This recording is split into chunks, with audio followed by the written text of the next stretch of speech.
Velkommen til ekstra Ragnarok I Æteren. Lige siden computerspillet først kom frem, har der jo været en heftig debat om, hvorvidt computerspil kan anses som kunst. Det er selvfølgelig ikke rigtig nogen hemmelighed, at vi her i Ragnarok I Æteren er enige om, at det er kunst. Ja. Men vi er selvfølgelig også klar over, at i og med, at computerspillet er det medie, som udvikler sig hurtigst og mest, så kan det være virkelig svært at definere. Vi vil derfor snakke om nogle af de konventioner, som er med til, at spil udvikler sig konstant. Ja. Vi havde blandt andet en snak om, om hvorvidt spil skal være sjove eller ej. Ja, det var, at spilanmelderen Ben Yahtzee Croshaw, mest kendt som Yahtzee, han fik sagt, henslængt i et, jeg kan ikke huske, hvad han anmeldte for et spil, men han blev meget sur over det ved at sige, games are supposed to be fun. Og det var jo så hele, skal spil være sjove? Ja. Fordi at det er jo, hvis vi skal tage spil seriøst som en artform, i hvert fald bare på en kort bane, så i forhold til ligesom film, ligesom tv-serier nu om dagen, der er jo ikke noget krav om, at man skal have morskab her. Nej. Langt fra, i nogle tilfælde. Så skal spil også være sjove? Altså jeg vil egentlig se den lidt ligesom tegnefilm. Der var en lang tid, hvor cartoons og de der Disney animated shorts, som det startede med, ikke var kunst. Det var sådan noget for the lowest common denominator, og sådan noget, man bare fik smidt i hovedet. Men det er jo blevet etableret som sjovt. Altså der bliver jo blandt andet udgivet Oscars til Best Animated Short og Best Animated Movie. Så hvorfor ikke for film, eller hvorfor ikke for spil, hvis de skal være sjove? Hvis de skal være sjove. Ja. Fordi jeg ser jo også en kæmpe forskel i noget, der er sjovt, og noget, der er underholdende. Ja. Fordi noget, der er meget dramatisk og svært at se og spille, for den sags skyld, kan stadig være underholdende. Man nyder stadigvæk at komme igennem den her historie, men du sidder ikke og griner på noget tidspunkt. Nej. Og det er jo også igen, der er jo et af mine eksempler på spil, som jo ikke er morsomme. Der er vi sådan noget som Papers, Please. Det er en meget, meget trist snak om det her. Hvad hedder det? Det handler jo om, at man er en paskontrollør på en grænse mellem nogle tidligere Østbloklande, som godt kunne være Østblok stadigvæk. Det foregår vist i 80'erne. Og det er meget sådan methodic med, at du bare tjekker, og du skal holde øje med, at alle deres pas er i orden og alt det der. Der er ikke meget sjovt. Der er en karakter, der hedder Georgie, som er det mest sjove ved spillet. Fordi han jo bare, for eksempel på et tidspunkt, kommer han ind, og han vejer mere, end der står i hans pas. Så siger jeg, okay, we're just gonna have an x-ray. Og så er det, man ser, at han har masser af ting bagved. Og så, what is this? Oh, it's drugs. Siger han så bare uden videre. You're not supposed to bring drugs. Oh, okay. Og så bliver han guidet væk. Så der er noget morskab stadigvæk at have, selvom at spillet er generelt trist. Men nu må du rette mig, hvis jeg tager fejl, fordi jeg har ikke spillet spillet. Men er det ikke noget med, at nogle af de valg, du skal træffe, det er, at du kan lade nogen komme igennem din grænsekontrol, som ikke burde have været kommet igennem, hvis vi følger loven. Ja. Og det er et moralsk valg, du vælger, fordi du føler, at de har lov til at komme igennem. Ja. Men hvis du gør det, så kan det gå ud over din familie. Ja. Og det er jo sådan nogle virkelig hårde, brutale valg. Så hvad er det, der gør, at man stadigvæk gider at spille det? Det er nok også en acquired taste. Det kræver virkelig, at man glæder sig over, at man har i bund og grund jo et puzzle, du bare kigger på. Og du så bare skal finde den her uoprettelighed, eller hvad hedder det, den ting, der ikke passer. Men at Så det går op i at få the scales of justice til at forene sig med din egen personlige moral, eller hvad? Ja. Men jeg vil også sige, man kan bare, altså, når vi snakker om, fordi det der, det er meget seriøst på elementer uden om spillet. Altså det er en historieting med noget andet. Altså, Men når du snakker om underholdning for eksempel, det nye Wolfenstein for eksempel, der har du stadigvæk det, der gør et spil sjovt gameplaymæssigt. Altså, du snakker stadigvæk nazister ned, som om de var papskydeskiver, der popper op fra tid til anden. Ja, for det har nemlig været mit næste pointe. Og samtidig har den faktisk en historie, som er altså reel, altså og ikke dyster som sådan. Jo, det er jo også dyster. Men relateret til selve måden spillet er lavet op på, altså ham der Blaskovic, som man er. Man får ligesom lidt mere ved om karakteren bærer ham alt død. Han er påvirket af, at han bare er sådan en mordermaskine efterhånden. Og det er sjovt at se, hvordan videospil faktisk kan nå så langt ud, at det kan være nærmest et metanarrativ, der relaterer sig til selve gameplay-mekaniksene. Hvad der gør et spil til et spil, og så bygge en historie ud fra det. Men så, det var så, det jeg lidt troede, du var henne på, men måske også er, at så hvis vi siger, at vi har en deprimerende historie, eller en meget tung historie, så skal man stadigvæk have et sjovt gameplay. Altså noget, som man hvis du tog historien væk, ville synes var sjovt at bevæge sig ned i. Ja, det er jo sådan, at hvis vi antager her, hvis betyder, har lyst til at fortsætte med at spille det. Ja, men både og, fordi altså, hvis du tog historien væk fra Papers, Please, så forestiller jeg mig ikke, at gameplayet var særlig sjovt at spille. Altså, det er ikke... Nej, altså hvis du bare havde taget, hvis du også tog Passport Simulator. Ja. 2013. Altså, så kan du lige så godt spille minestryger. Ja, det var netop det, ikke? Det var lidt ligesom Penn and Teller lavede jo et spil tilbage til Sega CD'en, tror jeg det var. Desert Bus. Ja, Desert Bus. Og det var jo en boss simulator, hvor du skulle køre fra Los Angeles til Las Vegas. Ja, fra Tucson, tror jeg den hedder. Til Tucson. Ja. Las Vegas. Og det tog 8 timer. Kom du ned, og så skulle du tage 8 timer tilbage igen. Og for hver gang du gjorde det, så fik du 1 point. Ja. Og det er sådan... Det er så realistisk, et videospil kan blive, og det er bare ikke sjovt at spille. Altså. Ej, så var det også, at den drejede lidt til siden. Ja, så du kan ikke bare holde speedbotten nede, og så gå væk eller noget andet, fordi hvis du gør det, så kørte den ud i kruset og smadrede for den trak lidt til siden. Og så hvis du endelig kørte galt, så ville der komme en kranvogn og trække dig hele vejen tilbage igen. Altså, det er så realistisk, et videospil kan blive, og så er det bare ikke sjovt. Så det er lidt... så, altså, jeg tror, et af argumenterne for nogen, ikke lige nødvendigvis mig her, men det er, at hvis et spil ikke er sjovt som i morsomt, så skal det stadigvæk have et eller andet, der er morsomt i sig. Ja. Og den er jeg så heller ikke helt enig i, netop fordi hvis man tager et spil som Valiant Hearts, som er et meget dystert spil og omhandler noget meget hårdt som Første Verdenskrig. Og så kommer jeg til at sige mig selv lidt imod her, fordi selve den grafiske stil er egentlig ret pussenusset, og der er sådan lidt whimsy over den, whimsical over den. Men gameplay-mekanikken i sig er ikke særlig god. Den er meget sådan løb derhen, hop derop, kast noget. Det er meget, meget simpelt.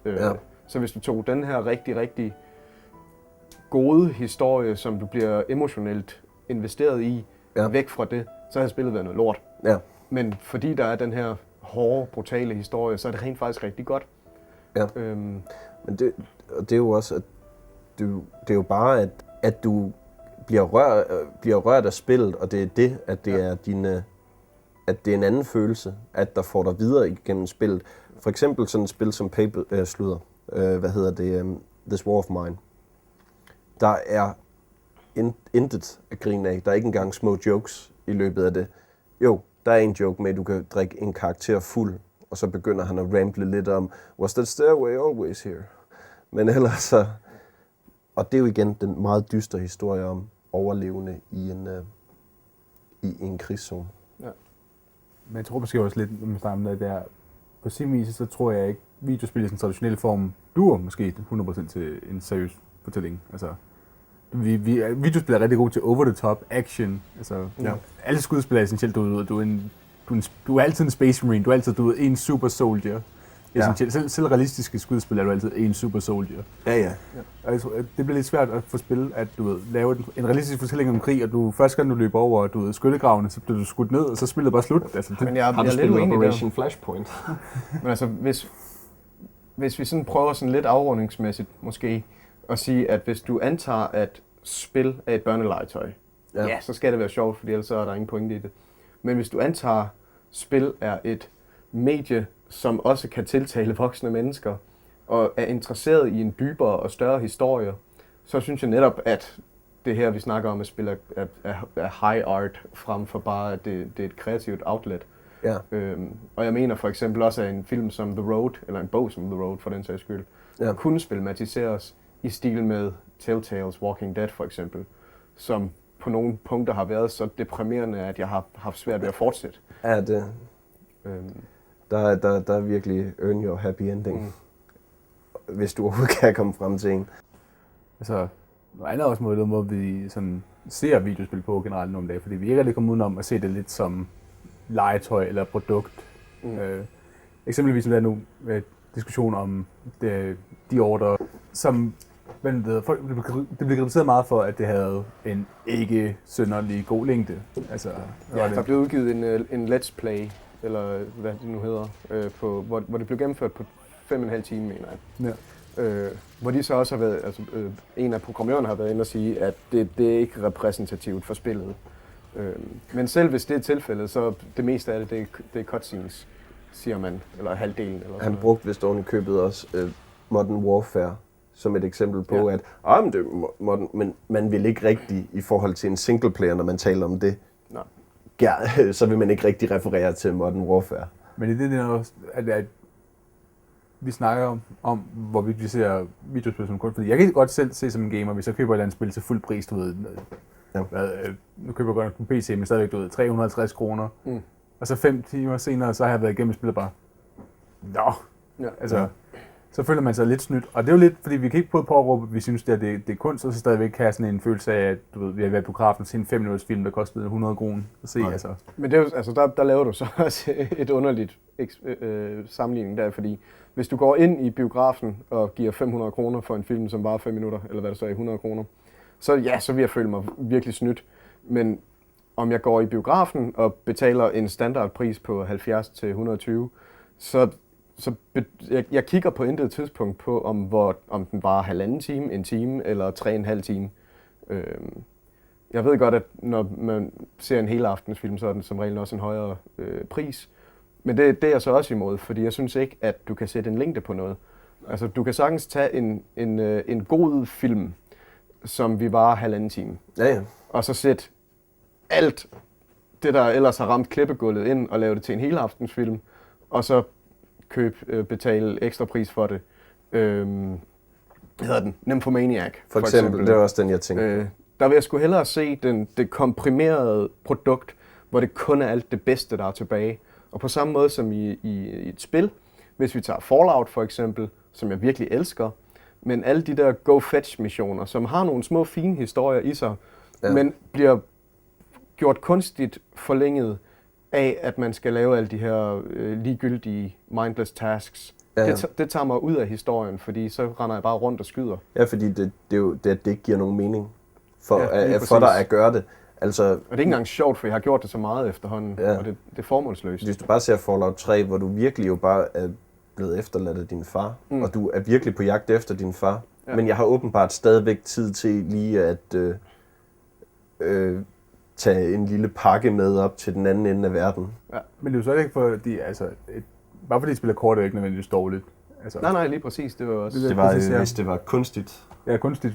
Jeg prøvede Metal Gear Rising for eksempel. Jeg gennemførte det første gang på normal. Det tog mig 6 timer. Ja. Og det var sådan en totalt fed rollercoaster, jeg tænkte på. Det var fedt. Og så tog den så på hard bagefter. Og skippede samtlige cutscenes. Så gennemførte jeg spillet på 3 timer.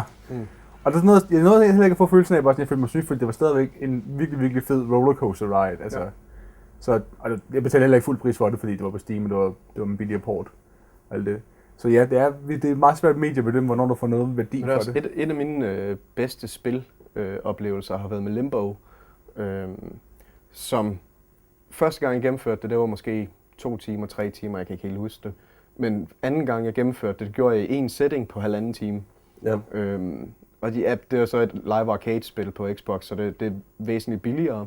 Men jeg følte mig på intet tidspunkt snydt over at have betalt 120 kroner for det. Fordi gameplayet virkelig var så godt, og historien var så godt, og grafikken var så flot. Altså det var en virkelig god oplevelse. Ja. Og jeg ville ikke have den kunstigt forlænget, fordi så havde jeg mistet interessen.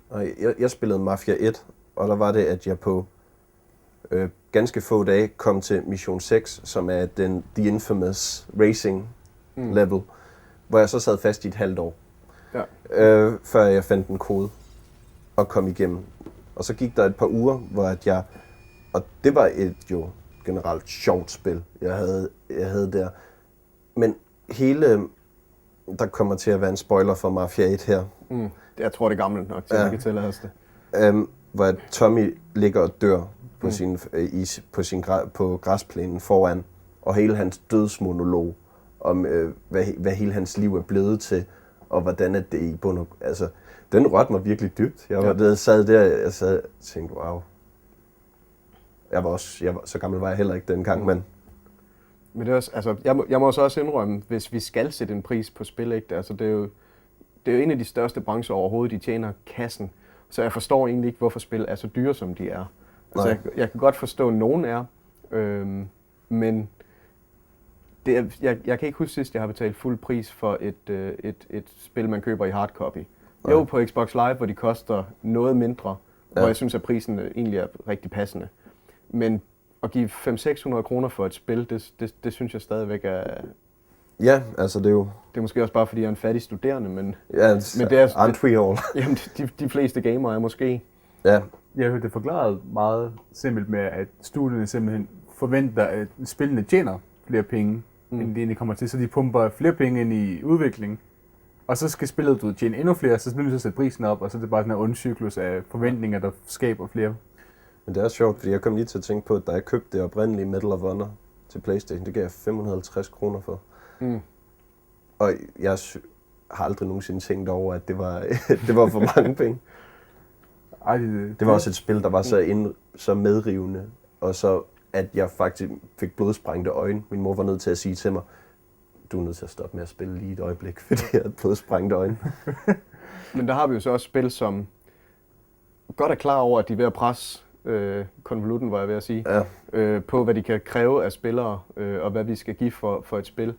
Og så er det så her, vi kommer ind med microtransactions, hvor jeg tror, det var et Gran Turismo-spil, det nyeste, hvor nogle af de her spilpakker, det inkluderede fan favorites fra de tidligere spil af normale biler, som en Nissan Skyline eller sådan noget, ikke? Ja. Som kostede lige så meget som det oprindelige spil. Okay. Og der er folk, der har købt det, det er uden tvivl. Men det er sjældent, jeg bruger ordet, men jeg synes, det er forkasteligt. Ja. Altså, be reasonable, man. Så er jo, hvad kan man ellers sige? Altså, jeg ved ikke, når jeg har spillet meget Crusader Kings 2, har jeg købt DLC til det. Og det dyreste DLC nogensinde har været 150 kroner. Hvilket, hvis vi bare går tilbage til, hvad jeg sagde om Medal of Honor med 550, at så det er ingenting. Det kan jeg sagtens købe. Jeg har heller ikke noget mod. Så de gør det ordentligt. Jeg har heller ikke noget mod. Microtransactions er ikke nødvendigvis ondt. Altså, overhovedet ikke. Så nogle spil, jeg spiller for eksempel Warframe der, ikke også? Og en del af det er, hey, vil du købe nogle ekstra farver, eller du ved, decorations eller et eller andet. Men det bliver sådan noget, for eksempel Dead Space 3, det havde det med det. Og du kan købe nogle ting, der samler ressourcer for dig. Altså, jeg kan slippe for at spille spillet, er det det, I siger til mig? Det er også forfærdeligt. Tomb Raider gjorde det samme, hvor du kan købe pakker, der auto-upgrader Lara Croft til at kunne alt, så spillets sværhedsgrad også bliver mindre, indtil du egentlig kommer hen til slutningen, hvor du skulle bruge alle de her kræfter, og altså sværhedsgraden ændrer sig jo samtidig med, at hun bliver stærkere, så det gør, at spillet har en fin learning curve, men her så når du kommer hen til slutningen, så forestiller jeg mig, at så er det lige pludselig et ret svært spil. Det var også bare det med, så tænker man, hvem fanden ville gøre det? Hvem ville købe det, hvis det udover at bare sige, jeg klarede det? Ja, og det samme med Black Flag, Assassin's Creed, hvor du kan købe dig fri for at skulle hente alle de her skide ting, du kan samle op, eller du henter nogle kort, som du i forvejen får i spillet. Og jeg forstår det bare ikke. Og et af de værste eksempler vil altid være for mig, når man kan mærke på et spil, at det er blevet skaleret ned, for at de kan sælge det som sådan day one, eller en uge senere, for ikke at virke så obvious omkring det. Men for eksempel Metro Last Light, Dying Light. Last Light. Ja, jeg bliver altså rundt på dem. Men hvor de havde taget Ranger-moden ud, som ikke er noget additional content, det er rent faktisk det stik modsatte. ved at spille Ranger-moden, så får du får en svær sværhedsgrad, og så får du et mindre heads-up display. Så du får en mere livagtig indlevning af spillet, og derfor kan immerse dig selv i det, og det er der rigtig mange, der gerne vil. Ja, men så er det jo netop det. Og så solgte de bare for det. Og det er jo netop det, som ville have været on-disk content, hvis jeg ikke havde downloadet den. Men det, altså, og der er det jo så, hvor jeg synes, det er vigtigt som forbruger at tale med pengepunkt og sige, lad være fucking gå ind og spille det her, eller lad være gå ind og købe det her DLC. Også selvom det er røvnederen, fordi jeg kunne så ikke, hvis jeg virkelig gerne ville have spillet den her mode, og det var den måde, jeg gerne ville opleve den her postapokalyptiske verden, så havde jeg fandme nok købt den. Ja. Men jeg ville have hadet mig selv så meget for det. Men vi kommer det der, hvor det bliver forkasteligt, hvor du stort set er nødt til, du er nødt til at købe det her for at gennemføre spillet i sig selv. Ja. Det er jo, altså...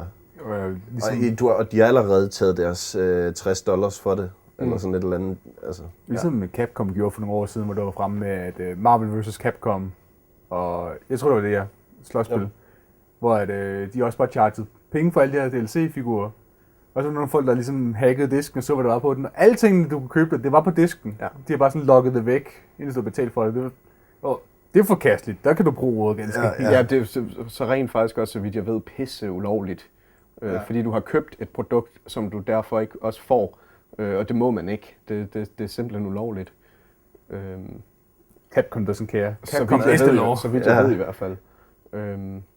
Og så er det jo så, at vi vender tilbage til den her consumer ting, der er omkring kunst og consumer eller mentaliteten omkring spil. Ja, for det er jo det med, altså er kunst noget, man consumer på den måde?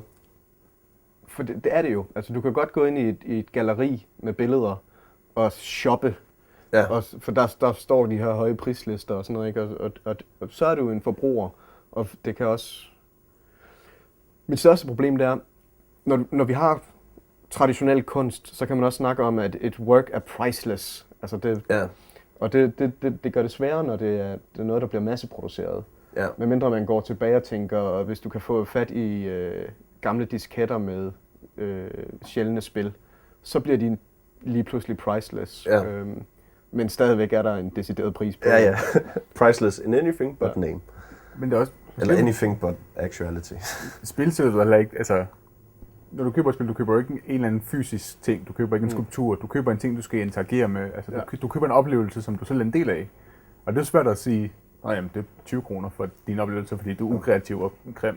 Ja. Det kan man ikke lige frem. Men ved du ikke, altså hvis vi køber det samme spil, og jeg ikke kan lide det, og du godt kan lide det, så har vi jo heller ikke betalt den samme pris for det teknisk set. Nej. For dig var det prisen værd, for mig var det absolut ikke. Ja, det bliver ved med at være billigere og billigere for mig, i flere timer jeg spiller det. Hvilket jeg igen synes er et krav for kunst, at det skal være objektivt.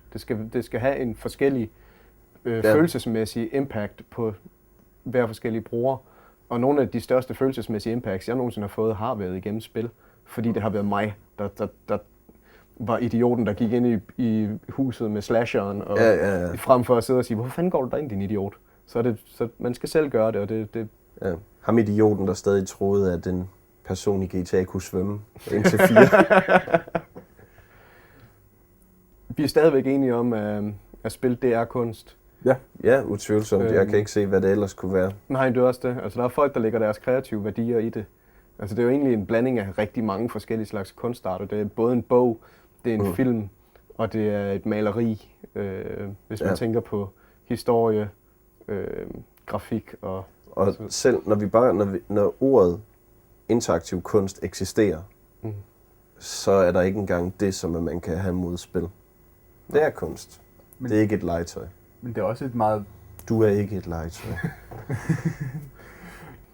Ja, der er vist ingen tvivl om, at den her samtale kunne have fortsat i rigtig lang tid, og det vil det højst sandsynligt også gøre i medierne. Men tusind tak, fordi du så med i hvert fald. Og jeg håber, du vil skrive på vores Facebook-profil eller her på siden, hvad du synes om den. Og ellers så kan du se med i næste uge, hvor vi er tilbage med vores hovedprogram Ragnarok I Æteren. Og indtil da, så ses vi i Æteren.